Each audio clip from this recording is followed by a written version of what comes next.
আসসালামু আলাইকুম, আমি চম্পা। আপনারা দেখছেন চম্পার কিচেন। আজকে রেসিপি হলো কাতলা মাছের কালিয়া। আমি এখানে কাতলা মাছ নিয়ে নিয়েছি, নিয়ে একটা একটা করে ভেজে নিচ্ছি। মাছ ভাজা আমার রেডি।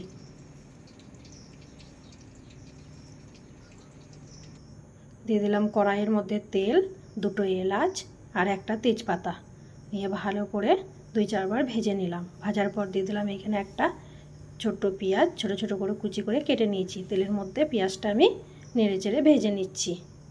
2-4 বার এইভাবেই আমি ভেজে নিলাম। দিয়ে দিলাম আমি এখানে পেঁয়াজ বাটাটা দিয়ে ভালো করে কষিয়ে নিচ্ছি। কষানো যখন হয়ে গেল দিয়ে দিলাম এইখানে একটা ছোট টমেটো ছোট ছোট করে কেটে নিয়েছি। টমেটোটা দিয়েও আমি আবারও 2-4 বার নেড়ে নিলাম। দিয়ে দিলাম এখানে আদা রসুন বাটা, হলুদ গুঁড়ো, লঙ্কা গুঁড়ো, জিরে গুঁড়ো আর ধনে গুঁড়ো দিয়ে পেঁয়াজটার সাথে মশলাটা আমি ভালোভাবে কষিয়ে নিচ্ছি। এইভাবেই 2-4 বার আমি কষিয়ে নেব। দিয়ে দিলাম এইখানে 2 থেকে 3 চামচ দইটা দিয়ে ভালোভাবে এইভাবে 5 মিনিট আমি মশলাটার সাথে কষিয়ে নিচ্ছি। দিয়ে দিলাম স্বাদ মতন নুন আর হাফ কাপ পানিটা দিয়ে ভালো করে নেড়েচেড়ে আমি ঢাকা দিয়ে দিলাম। 10 মিনিট পর ঢাকনা খুলে দিলাম। যখন তেল বেরিয়ে এলো তখন দিয়ে দিলাম ভাজা মাছগুলো দিয়ে ভালো করে নেড়ে চেড়ে আমি 2-4 বার নেড়ে নিলাম।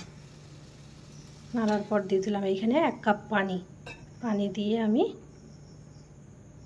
দিয়ে দিলাম 1 চামচ ঘি আর হাফ চামচ গরম মশলা গুঁড়ো। ওপর থেকে দিয়ে দিলাম ধনেপাতা আর কাঁচা লঙ্কা। দিয়ে দিলাম স্বাদ মতন নুন দিয়ে ঢাকা দিয়ে দিলাম। 10 মিনিট পর আমার রান্না রেডি।